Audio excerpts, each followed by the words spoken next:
all kind attention of viewers and students of my channel Smart Math Solution. আজকের আমাদের আলোচনার বিষয় ষষ্ঠ শ্রেণীর গণিত এমসিকিউ। ভেরি ইম্পর্টেন্ট প্রশ্ন, ভিডিওটি সম্পূর্ণ দেখতে থাকো। প্রথম প্রশ্নটি হলো, তিনটি বিন্দু দিয়ে একটি সরলরেখা গেলে ওই বিন্দু তিনটিকে সমরেখ বলে। 2 নম্বর প্রশ্ন, একটি নির্দিষ্ট সরলরেখা টানার জন্য অন্তত দুটি বিন্দুর প্রয়োজন। 3 নম্বর প্রশ্ন, 30 ডিগ্রি কোণের পূরক কোণের মান কত?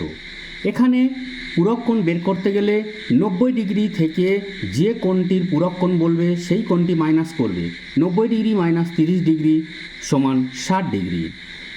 4 নম্বর প্রশ্ন, দুটি সন্নিহিত কোণের সাধারণ বাহুর সংখ্যা একটি। 5 নম্বর প্রশ্ন, সমবাহু ত্রিভুজের প্রতিটি কোণের মান 60 ডিগ্রি।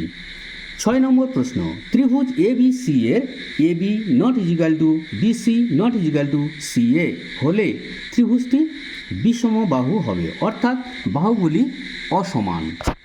ভিডিওটি ভালো লেগে থাকলে লাইক, কমেন্ট, শেয়ার করে পাশে থাকবে এবং